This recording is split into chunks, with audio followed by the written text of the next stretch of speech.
پاکستانی ڈراموں کو آخر کیا ہو گیا ہے؟ کیا یہ سب ہمارے گھروں میں واقعی ہو رہا ہے؟ یوں تو پاکستانی ڈرامے کبھی بھی سبق آموز نہیں تھے، لیکن گزشتہ 10-15 سالوں میں پاکستانی ڈرامے کس کلچر کو پیش کر رہے ہیں یہ سمجھ سے باہر ہے، کہ اس قدر بے حیائی، گھریلو پولیٹکس اور عیاری و مکاری آج کے بیشتر پاکستانی گھروں میں کہاں موجود ہے، یہ ایک سوالیہ نشان ہے۔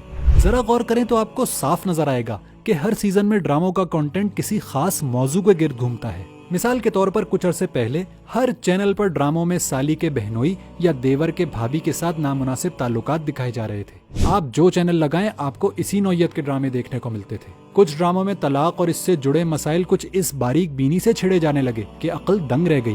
کبھی عدت کے مسائل کو چھیڑا گیا، کبھی طلاق کے احکامات کو اپنی مرضی سے بدل دیا گیا۔ یوں محسوس ہوتا ہے کہ گویا پاکستانی معاشرے میں ہر دوسرا گھرانہ نہ صرف طلاق اور خلا کے مسائل کا شکار ہے، بلکہ ان مسائل کا حل خود ساختہ شریعت کے مطابق نکال لینا بھی کوئی بڑی بات نہیں۔ اب پاکستانی ڈراموں میں جائیداد اور وراثت کی تقسیم کے مسئلے کو بھی مسخ کیا جا رہا ہے۔ دکھایا جا رہا ہے کہ اسلامی طریقہ تقسیم لڑائی جھگڑے پیدا کر دیتا ہے۔ پاکستانی معاشرے کی لڑکیوں اور ان کی ماؤں کو ان ڈراموں میں انتہائی لالچی، روپے پیسے اور اونچے اسٹیٹس کی حریص دکھایا جاتا ہے۔ ایسے لگتا ہے جیسے ہر لڑکی کسی دولت مند لڑکے کو پھانسنے کے دھن میں مبتلا ہے، اور اس سارے تماشے میں لڑکیاں ڈھٹائی اور بے غیرتی کی انتہاؤں پر دکھائی جاتی ہیں۔ عزت نفس کس بلا کا نام ہے یہ جانتی ہی نہیں۔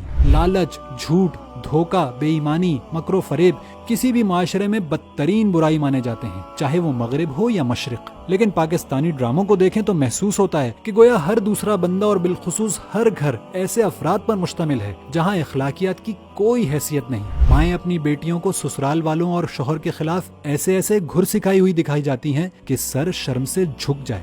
ان ڈراموں کے حوالے سے جو بات سب سے خطرناک ہے وہ یہ کہ عموماً یہ ڈرامے مڈل کلاس یا لوور مڈل کلاس میں ذوق و شوق سے دیکھے جاتے ہیں۔ جس طرح کا گلیمر اور مصنوعیت ان ڈراموں میں دکھائی جاتی ہے، اس سے نوجوان لڑکیوں کی ایک بڑی تعداد ڈائریکٹلی یا انڈائریکٹلی متاثر ہوتی ہے۔ شادی بیاہ سے پہلے دکھائے جانے والے رومانس، تقریبات، تیاریاں اور رسوم و رواج یہ وہ چیزیں ہیں جن کے اثرات سے بچنا کسی بھی عام لڑکی کے لیے آسان نہیں ہے۔ یہی خواب جب خواہشات بن جاتے ہیں تو معاشرے میں وہ دوڑ شروع ہو جاتی ہے جس کا شکار آج کی نوجوان نسل ہے۔ توقعات کا یہ تاج محل اس وقت چھن سے ٹوٹ جاتا ہے جب زندگی اپنے اصل سفر پر نکلتی ہے، جسے پریکٹیکل لائف کہا جاتا ہے، جس کے اپنے ہی تقاضے اور مطالبے ہوتے ہیں۔ میڈیا چینلز کے مالکان کا کہنا ہے کہ عوام یہی دیکھنا چاہتی ہے۔ جتنا سازشی اور فحاشی سے بھرا ہوا کنٹینٹ ہوتا ہے اتنی ہی ریٹنگ اوپر جاتی ہے۔ چینل مالکان کو لیکن یہ بھی سوچنا چاہیے کہ وہ پورے معاشرے کی تربیت کس نہج پر کر رہے ہیں۔ اگر وہ اعلیٰ معیار کا کنٹینٹ بنانے لگے تو عوام کا رجحان بھی ویسا ہی بنتا جائے گا۔